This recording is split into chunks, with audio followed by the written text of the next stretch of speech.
Oh, hi. Making this video to talk about the recent issue within the Theravada tradition of the ordination of Buddhist nuns or bhikkhunis. I'll start off by saying that I was a monk in Thailand for 2 years, and I've been studying. Oh, anyway, it doesn't matter. There's some comments I'd like to make potentially a series of videos, and this is my first offering. It's an unscripted video. It's just I'm making it without any preparation. So if you like, it's in the tradition of the Dhammadesana tradition, not just speaking offhand. I want to support the brave decision by Ajahn Brahms in Australia and also Ajahn Sujata, I don't know how you pronounce his name, in New Zealand. I want to applaud and support the brave decision to stand up and support the nuns who wanted to become fully ordained bikinis. Excuse me. Speaking as someone who lived in Asia, in Buddhist Asia countries for 8 years, I know there's a lot of resistance. There's a lot of sexism within, especially Theravada countries. There's a lot of resistance to treating women as equals. So I really want to applaud the brave work by Ajahn Sujato, Ajahn Brahms, and the community around them in ordaining women as bhikkhunis. There is a historical evidence for monks ordaining bikinis. Sorry, I haven't read the Vinaya for years. Bhikkhunis. I'll say nuns. Like the historical precedence is that when the Buddhism entered Sri Lanka, no. When Buddhism entered China, the legends or the historical records say that the monks actually ordained the nuns. The monks gave the going forth, the upasampada to the nuns. So there's historical evidence, and I believe anyway. I actually believe that the Vinaya, the Patimokkha, allows for monks to ordain women. Anyway, I think in the absence of suitable women, the monks' rules allows for monks to ordain women. uh, I kind of lived in Asia for 8 years, and in Mahayana and Theravada countries, and anyone who lives in these countries, the sexism against women is upfront and it's kind of like in your face. I mean, especially in Theravada countries, women are definitely treated as second-hand citizens.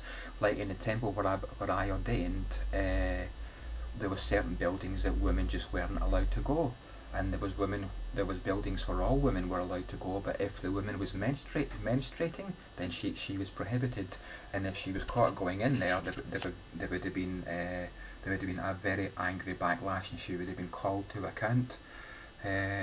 So there is you can say that Buddhism is steeped in a misogynistic tradition, and I think I'll make another video and do preparation and speak about this, about the Garudamas, the alleged rules in the Tripitaka, where nuns are required to be subservient to monks. There's a lot of research to suggest that these sorry, I forget, I think it's 8 or 5, but I think it's 8. There's a lot of historical evidence that strongly suggests that these Garudamas, these obligations on nuns, were later additions to the earliest Tripitaka. There are numerous sections in the Tripitaka which research suggests were added later. I also suggest there's a big undercurrent which needs to be evolved, and it's the pink elephant within the room. And speaking as an ex-monk, I'm allowed to say things which maybe you could say if you weren't a monk, but because I was a monk, I've got more experience. I want to say there's an undercurrent within the Theravada world, both the monastic world and the non-monastic world. There's a strong undercurrent. It's not even an undercurrent, it's a kind of upper current. It's so obvious but the philosophy is that monks are superior to everyone else. I just want to check my time. Sorry, hold on. I've got three more minutes left. Yeah, there's a strong undercurrent that monks are superior to nuns. Sorry, monks are superior to lay people, and therefore what the monks say shouldn't really be challenged because they're spiritually superior. Like for example, within the Pali tradition, when someone disrobes and stops being a monk, it says that they return to the lower life. So obviously the monk's life is the higher life, and there's various texts, and if you talk to any monastic person, they'll tell you that the monk's life is superior. It offers more opportunities. But the dark side of this is that very few people question the monks, and the monks don't like being questioned. So just I have to close the video, but come to an end. This is my opening video.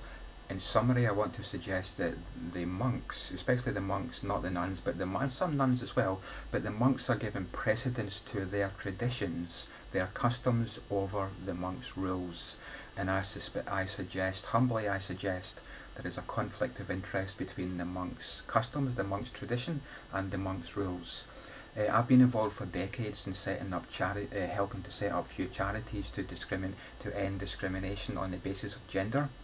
I suggest that what the Orthodox Theravada community in the UK is currently doing is illegal, and eventually, unless there is a clause, which I strongly doubt, there's very few clauses within gender equity laws.